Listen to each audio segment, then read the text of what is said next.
साजिद के परिवार। देखिए, एक मासूम की निर्मम हत्या उत्तर प्रदेश की सरकार के लिए कलंक है।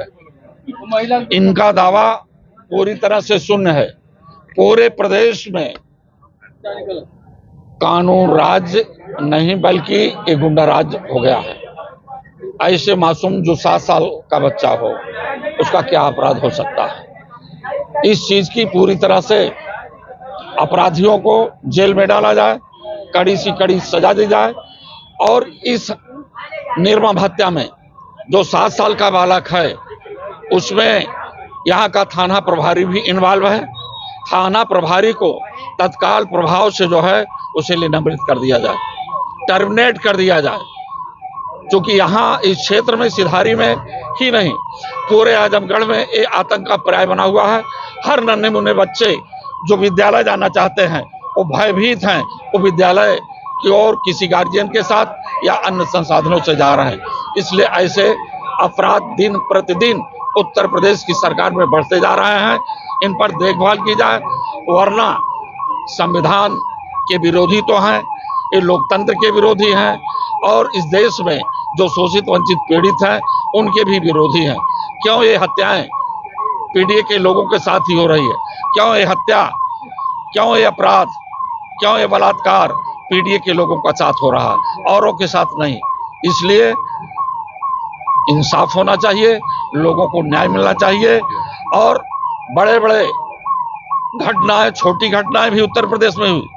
छोटी छोटी घटनाओं को लेकर के आप बुलडोजर चला रहे हैं, लेकिन आज इतनी विभत्स हत्या हुई है निर्मम बच्चे की, उसके खिलाफ हत्यारों के ऊपर, उनके मकानों पर बुलडोजर क्यों नहीं चल रहे हैं?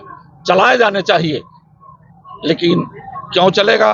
क्योंकि यहाँ का इंस्पेक्टर, यहाँ का प्रभारी सब इन घटनाओं में लिप्त है। सर, आपकी तरफ से पीड़ित परिवार को क्या आश्वासन दिया गया है? पीड़ित परिवार के साथ हम पूरी न्याय की लड़ाई लड़ेंगे, उसे इंसाफ मिलेगा। हर रास्ते पर इस पीड़ित परिवार के लिए समाजवादी पार्टी उनके साथ खड़ी है। भाई देखिए, आश्वासन तो सभी लोग दे रहे हैं कि हम आपके साथ हैं, और हमारे प्रदेश अध्यक्ष जी भी आश्वासन दिए हैं कि हम आपके साथ हैं। जब ये आश्वासन दिखे मुझे, जैसे हमारी देखिए एक सिंपल सी मांग है कि घर गिरवाएं। भाई इनके पास विपक्ष है ना, एक लोकतांत्रिक देश का सबसे मजबूत अगर कोई पहलू होता है तो वो विपक्ष होता है सत्ता के बाद। तो ये अगर चाहेंगे तो ये घर गिर जाएगा, और जब तक ये घर नहीं गिरेगा, आप देख रहे हैं ये मेरा रास्ता है। जब मैं यहाँ से गुजर रहा हूँ तब मेरे बेटा वहाँ दिख रहा है मेरी आंखों के सामने, तब मुझे याद आ रहा है। तो जब उस चीज़ को वहाँ से हटा दी जाएगी, तब जाके मेरी यादों से वो धीरे धीरे मिटने स्टार्ट होगा। अगर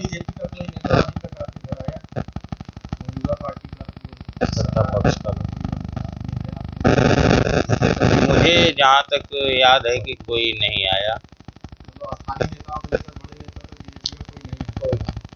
नहीं, वो पड़ोसी अजय सिंह जी है, वो परसों नरसों जो है, बस उनसे ऐसे नॉर्मल कैजुअल मुलाकात हुई थी। और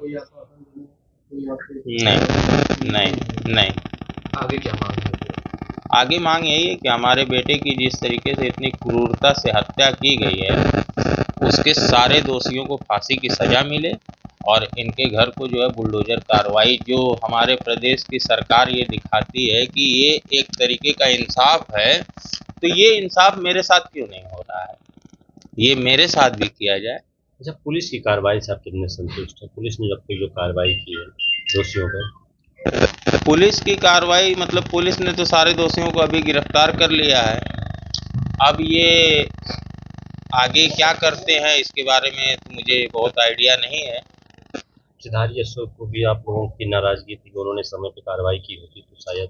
हाँ, शायद अगर उस समय जब मेरा बच्चा गायब हुआ था तो हमने 7:30 बजे तक जो है एप्लीकेशन थाने में दे दी थी FIR। फिर हम दोबारा जब गए हैं 9:30 बजे के आसपास, फिर FIR दर्ज हो गई, लेकिन आया कोई नहीं था। अगर उस समय 7:30 बजे ही कोई आ जाता तो शायद अपराधी का मनोबल टूट जाता। आते हैं, अगर पूछताछ होने लगती तो अपराधी का उस समय मनोबल टूट जाता और मेरा बच्चा हो सके शायद वो बच सकता।